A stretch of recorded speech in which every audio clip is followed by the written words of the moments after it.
ఇంటికి రేషన్ రద్దు నిర్ణయం ఓ వృద్ధురాలి ప్రాణం తీసిందని వైసీపీ నేతలు ఆవేదన వ్యక్తం చేశారు. అనంతపురంలో రేషన్ దుకాణం వద్ద గంటల తరబడి క్యూ లైన్లో నిలబడడంతో నీరసించిపోయిన 70 ఏళ్ల మందర లక్ష్మీదేవి అనే వృద్ధురాలు కుప్పకూలి చనిపోయింది. నిన్న అనంతపురం హెచ్ఎల్సీ కాలువ సమీపంలోని నిర్మలానంద నగర్లో ఈ విషాదం చోటు చేసుకుంది. కుటుంబ సభ్యులు స్థానికులు చెప్పిన దాని ప్రకారం లక్ష్మీదేవి రేషన్ బియ్యం కోసం ఉదయం 8 గంటలకు రేషన్ షాపు వద్దకు చేరుకుంది. కుమార్తె ఈశ్వరమ్మతో కలిసి క్యూ లైన్లో నిలిచింది. 8 గంటలకు ఇవ్వాల్సిన రేషన్ పంపిణీ ఆలస్యంగా ప్రారంభించారు. దీంతో క్యూలో ఉన్న లక్ష్మీదేవి నీరసించి ఉదయం 9 గంటల 45 నిమిషాలకు కుప్పకూలి అపస్మారక స్థితిలోకి వెళ్లిపోయింది. దీంతో పరీక్షించి చూడగా చనిపోయినట్లు నిర్ధారణ అయ్యింది. మృతురాలి 2 కుమారులు గతంలో కాలువలో పడి చనిపోవడంతో కుమార్తె వద్ద ఉంటోంది. 2 రోజులు మాత్రమే రేషన్ ఇస్తారనే ఆందోళనతో క్యూలో నిలబడ్డారని, మండు టెండను సైతం లెక్క చేయకుండా గంటల కొద్దీ నిలబడడంతో కుప్పకూలి చనిపోయారని స్థానికులు తెలిపారు. ఇక రేషన్ బండ్లను ఆపడంపై, అలాగే రేషన్ పంపిణీపై మాజీ మంత్రి రీజనల్ కోఆర్డినేటర్ కారుమూరి వెంకట నాగేశ్వరరావు మాట్లాడారు. రేషన్ గురించి కారుమూరి మాట్లాడిన మాటలు ఆయన మాటల్లోనే విందాం. మరి ఇవాళ నిన్ననే మళ్ళీ పాత సిస్టానికి తెరలేపారు. ఆ పాత సిస్టంతో తెరలేపటం, నిన్న అనంతపురంలో ఒక 70 ఏళ్ల వృద్ధురాలు తొలిగా ఆవిడ రేషన్కి వెళ్ళి మరి అక్కడ మరణించడం జరిగింది. మరి ఆవిడ మరణించడం జరిగింది. ఒకసారి మీరు చూడండి, ఇది ఆవిడ మరణించటం అదే ఆటోమేటిక్గా అన్నీ నడుస్తాయి కదా. మరణించడం జరిగింది 70 ఏళ్ల వృద్ధురాలు.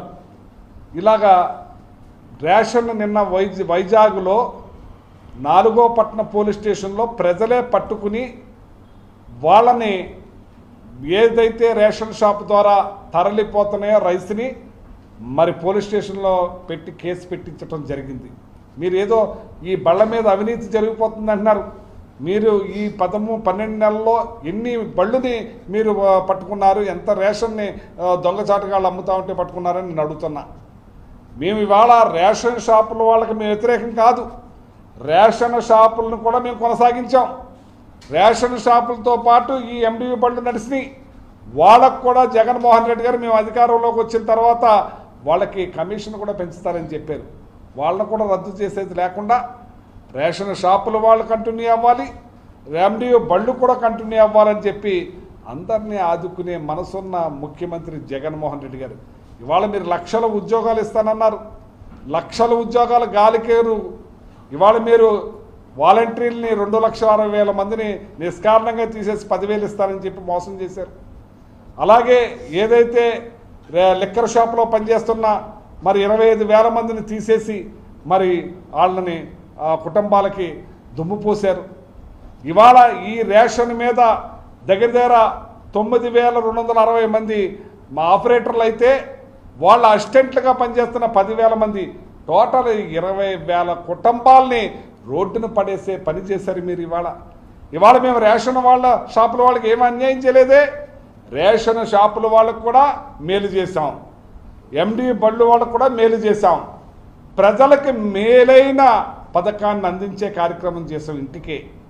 ఇవాళ చూడండి, లైన్లో ఉండి వాళ్ళు ఇబ్బందులు పడతా కిలోమీటర్ లెక్క మరి వాళ్ళ బస్తాలో లైన్లో పెట్టుకుని ఇవాళ ఏదైతే ఏజెన్సీ ఏరియాలో ఆ చిన్న పిల్లలతోటి కడుపుతోటి ఉన్నవాళ్ళు కోనలు దాటుకుంటా ఇవాళ రేషన్ తెచ్చుకునే పరిస్థితికి తీసుకెళ్లారు. ఇవాళ ఎన్నో షాపుల్లో సర్వర్లు పనిచేయక ఇవాళ తణుకులోనే తీసుకోండి, ఈ తణుకులోనూ రాష్ట్రంలోనూ సర్వర్లు పనిచేయక వాళ్ళు ఉసూరుమంటూ అలో లక్ష్మణ అంటూ ఇవాళ రేషన్ అందించలేక తెచ్చుకోలేక మళ్ళీ ఇళ్ళకెళ్ళే పరిస్థితి అవుతుంది. వాళ్ళు ఇంట్లో వాళ్ళ పని చేసుకుని బతకాలా, వాళ్ళు ఈ రేషన్ కోసమే ఎదురు చూడాలా? నేను ఏం చేయాలని చెప్పి మీరు ఈ దుర్మార్గమైన పని చేస్తున్నారని చెప్పి ఈ చంద్రబాబు నాయుడు గారిని డైరెక్ట్గా నేను అడుగుతా ఉన్నాను. మీకు ప్రజలు సుఖశాంతులతో ఉంటే ఇష్టం ఉండదా అని నేను అడుగుతున్నాను. వాళ్ళు సుఖంగా బతకటం మీకు ఇష్టం ఉండదా అని అడుగుతున్నాను. మీరు ఏ కార్యక్రమం మీరు సూపర్ 6 అని అమలు చేస్తామని చెప్పి సూపర్ 6ని గాలి వదిలేసి ఉన్న పథకాలను కూడా ఒక్కొక్కటి కూడా తీసేసి తగ్గించేసి ఇవాళ ప్రజలను నట్టేట ముంచే కార్యక్రమం చేస్తున్నారు. ఇవాళ ఈ ప్రజలందరికీ కూడా ఈ రేషన్ భారాన్ని రాష్ట్ర 1,45,00,000 కుటుంబాలని ఇవాళ మీరు ఇబ్బంది పెట్టే కార్యక్రమం చేస్తున్నారు. ఇది రాష్ట్రం అంతా కూడా ఎక్కడికక్కడ మరి ఇబ్బందులు పడుతూ ఉన్నారు, లైన్లో పడి బాధపడుతూ ఉన్నారు. చాలా దారుణాతి దారుణంగా ఆల్రెడీ ఒక వృద్ధురాలు 70 ఏళ్ళ ఆవిడ చనిపోవడం జరిగింది. సొమ్మసిల్లి పడిపోయిన వాళ్ళు కొంతమంది ఉన్నారు. ఈ ఎండకి విసురుకునే వాళ్ళు ఉన్నారు. చిన్న గదుల్లో రేషన్ ఇస్తున్నారు. వాళ్ళందరూ కూడా ఎండలో ఉంటున్నారు.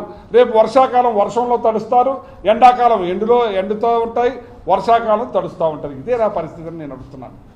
ఏంటి మీరు చేసేదని అడుగుతున్నాను. ఇవాళ ఎన్ని రకాలుగా ఇబ్బందులు పడుతూ ఉన్నారు. ఇవాళ మేము ఇచ్చాం, రేషన్ అందించాం, సన్న బియ్యాన్ని అందించాం, ఫోర్టెక్స్ రైస్ని అందించాం. పోషకాహారాలు కలగాలని జగన్మోహన్ రెడ్డి గారు ప్రత్యేక శ్రద్ధ తీసుకుని జిఏ ట్యాక్స్ పెట్టి ఎక్కడా కూడా తప్పుదోవ పట్టించకుండా కాసే కార్యక్రమం చేస్తే ఇవాళ మీరు హోల్సేల్గా ఈ పీడిఎస్ రైస్ని డైరెక్ట్గా స్టార్ట్ ద షిప్ అన్నది సీజ్ ద షిప్ని స్టార్ట్ ద షిప్ చేశారు. ఇవాళ పెద్ద ఎత్తున ఇంకా తరలించే కార్యక్రమానికి నాంది పలకటానికే మీరు ఈ రకంగా తీసుకున్నారని చెప్పి ఈ సందర్భంగా తెలియజేస్తున్నారు. ఎంచేతంటే ఇదేదైతే ఇంటికి వెళ్తుందో ప్రతి ఒక్కళ్ళు కూడా ఈ రేషన్ తీసుకునే కార్యక్రమం చేస్తున్నారు. ఈ రేషన్ అందే కార్యక్రమం జరుగుతుంది. సన్న బియ్యాన్ని ఇవ్వటం వల్ల ప్రతి ఒక్కళ్ళు తీసుకుంటున్నారు. దీంతోపాటు మేము ఆల్రెడీ రాగి పిండిని కూడా ఇచ్చే కార్యక్రమం చేస్తాం, గోధుమ పిండిని కూడా ఇచ్చే కార్యక్రమం చేస్తాం, మరి కందిపప్పును కూడా ఇచ్చే కార్యక్రమం చేశాను. అన్నీ కూడా మీరు కొండెక్కిచ్చే కార్యక్రమం చేశారు. ఇవాళ ఏది కూడా మీరు ఇచ్చే పరిస్థితి లేదు. ఉన్న ఈ బియ్యాన్ని కూడా మీరు కొండెక్కించాలని చూస్తున్నారు. మీరు దీన్ని కూడా డబ్బులు ఇచ్చే కార్యక్రమం దీనికి ప్లాన్ చేస్తున్నారు. మీరు పేదలకి 7, 8, 10 రూపాయలు అందించేసి మీరు ఈ బియ్యాన్ని కూడా ఇవ్వకుండా చేయాలనే ఇది పెద్ద కుట్ర జరుగుతుందని చెప్పి ఈ సందర్భంగా నేను ఈ కూటమి ప్రభుత్వాన్ని నేను ప్రశ్నిస్తున్నాను. మీరు డబ్బుల విషయం ఎత్తుతున్నారు. ఆల్రెడీ ఈ ప్రజలకి డబ్బులు ఇచ్చి బియ్యం ఇవ్వకుండా చేయాలని చూస్తున్నారు. ఎట్టి పరిస్థితుల్లోనూ అది జరగనివ్వం, ప్రజలకు అందించాలని చెప్పి మేము వైఎస్ఆర్ పార్టీ జగన్మోహన్ రెడ్డి గారు ప్రజలకు అండగా నిలబడతామని చెప్పి వాళ్ళకి అన్ని రకాలు కూడా అందించాలి. మీరు కందిపప్పు ఇవ్వాలి, షుగర్ ఇవ్వాలి, మీరు ఏదైతే రాగి పిండి ఇచ్చేవాళ్ళు ఇవ్వాలి, గోధుమ పిండి ఇవ్వాలి, ప్రతి ఒక్కటి కూడా అందించే కార్యక్రమం చేయాలని చెప్పి నేను కోరుతున్నాను. ఉత్తర ప్రగల్భాలన్నీ పలికారైన మన నాదెండ్ల మనోహర్ గారు ఇవాళ అన్నీ కూడా అటుకెక్కి రైతులైతే మేము 24 గంటలు వేసేస్తున్నామని చెప్పారు. ఇవాళ ఏప్రిల్ 26వ తారీఖున ధాన్యం పంపితే ఇప్పటి వరకు డబ్బులు లేవు.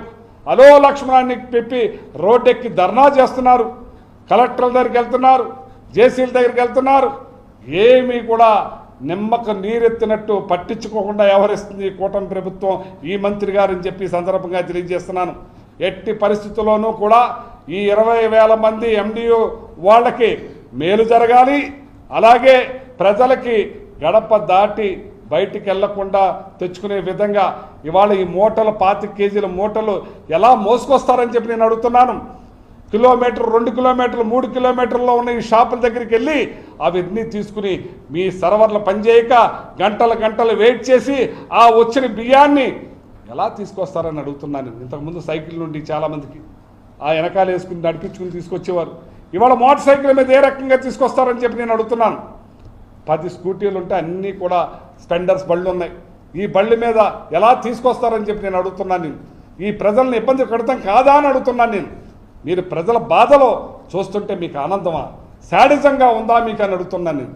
ఎట్టి పరిస్థితుల్లో ఈ కోట్ల రూపాయలు ఖర్చు పెట్టిన MDO బళ్ళని కొనసాగించాలి, వాళ్ళకి ఉద్యోగ భద్రత కల్పించాలి, వాళ్ళ కుటుంబాలను రోడ్డు పాలవకుండా చూడాలి.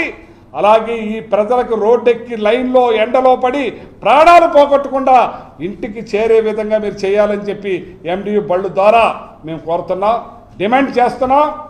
ఇట్టి పరిస్థితుల్లోనూ కూడా ఇవాళ పంజాబ్ రాష్ట్రాన్ని తీసుకోండి, మన దగ్గర MDO బళ్ళు ఏమున్నాయో ఆ పంజాబ్ రాష్ట్రంలో కూడా దీన్ని MDO బళ్ళని కొనసాగిస్తున్నారు. అక్కడ ఒకసారి మీరు వెళ్ళి చూడండి. ఇంకా వేరే రాష్ట్రాల్లో కూడా మన దగ్గర వెళ్ళి చూసి ఇవాళ వాళ్ళన్నీ కూడా ప్లాన్ చేసుకుంటున్నారు. ఆ రాష్ట్రాల్లో కూడా MDO బళ్ళు ద్వారా ఈ రేషన్ సప్లై చేయడానికి చూస్తున్నారు. కాబట్టి ఇక్కడ మనం టెక్నాలజీ అంటారు, మీరు టెక్నాలజీని వెనక్కి తీసుకెళ్ళి వెనక్కి నడిపిస్తారా మీరు అని అడుగుతున్నాను. అన్నీ కూడా ఉత్తర ప్రగల్భాలు కాదు. ఇవాళ మారుతున్న టెక్నాలజీ ప్రకారంగా మీరు ముందుకెళ్ళాలి, ఈ ప్రజలకు మేలు జరగాలి, మంచి జరగాలని చెప్పి ఇవాళ చూడండి, మూటలు మోసుకుంటా వెళ్తున్నారు, ఎండలో పడున్నారు, సర్వర్లు పనిచేయట్లేదు, సర్వర్లు పనిచేయక ఇబ్బందులు పాలవుతున్నారు. ఇది ఒక్కసారి మళ్ళీ ఇది కాకుండా మీరు ఉపశమనం వెనక్కి తీసుకుని మళ్ళీ ఎండి బళ్ళుని ఆ కుటుంబాలకు మేలు జరగాలి, ప్రజలకు మేలు జరిగే విధంగా చూడాలని చెప్పి మిమ్మల్ని కోరుతా ఉన్నాను.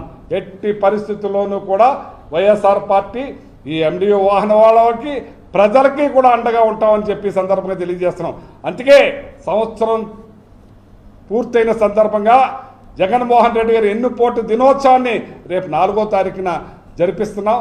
ప్రజలకి అండగా నిలబడి ప్రజలకు చేసిన మీరు ఎన్నుపోట్లు ఏ రకంగా పొడిచేస్తున్నారో చూడండి. మీరు ఇది నిజంగా పొడవటమే ఆ కుటుంబాల్ని, ఆ ప్రజల్ని, ఆ పిల్లల్ని అన్ని రకాలుగా అందరినీ కూడా మోసం చేసే కార్యక్రమం చేస్తున్నారు. ఇది చాలా దుర్మార్గమైనది, హేయమైనది. ఇప్పటికైనా సరే మీరు ఆలోచించండి. మీ వ్యవస్థలు ఉన్నాయి, మీరు ఎక్కడా కూడా బీర్ కాకుండా చేయండి. మీరు ఏదో షాపుల్లో వేస్తూ ఉన్నారు. అప్పుడే ఏదో తోలుగుడ్డు పెట్టిందంట, తోలుగుడ్డు పెట్టిందంట. మీరు నిన్ననే రేషన్ దొంగల రవాణా ఇచ్చేస్తున్నారు. పట్టుకోవటం జరిగింది, ప్రజలు పోలీస్ స్టేషన్కి అప్పచెప్పారు. కోనసీమలో పట్టుకోవటం జరిగింది, పోలీసులకు అప్పచెప్పారు. ఇంకా ఎక్కడెక్కడో జరుగుతూ ఉన్నాయి. ఆల్రెడీ ఒక వృద్ధురాలు 70 ఏళ్ళ ఆవిడ మరణించడం జరిగింది. ఏంటని అడుగుతున్నాను నేను. మీరు ఇదేనా మీరు చేసే పనులని అడుగుతున్నాను. ఇది పద్ధతి కాదు. ఇమీడియట్లీ మార్చండి. ఇది ఎలా ఉన్నది అలా కొనసాగించండి. ఇంకా మీరు మెరుగైన దానిగా నడిపించండి. మీరు హైటెక్ కదా, మీరు హైటెక్ కాబట్టి మేము మా లెవెల్లో మేము చేసాం. దీన్ని ఇంకా హైటెక్గా తీసుకెళ్ళి మీరు చేయడానికి ప్రయత్నించండి. కానీ ఈ ప్రజలకు ఇబ్బంది కలగకూడదు, 20 ఏళ్ళ ఫ్యామిలీని రోడ్డును పడేయకూడదని చెప్పి మరొక్కసారి డిమాండ్ చేస్తున్నాను వైఎస్ఆర్ పార్టీ తరఫున.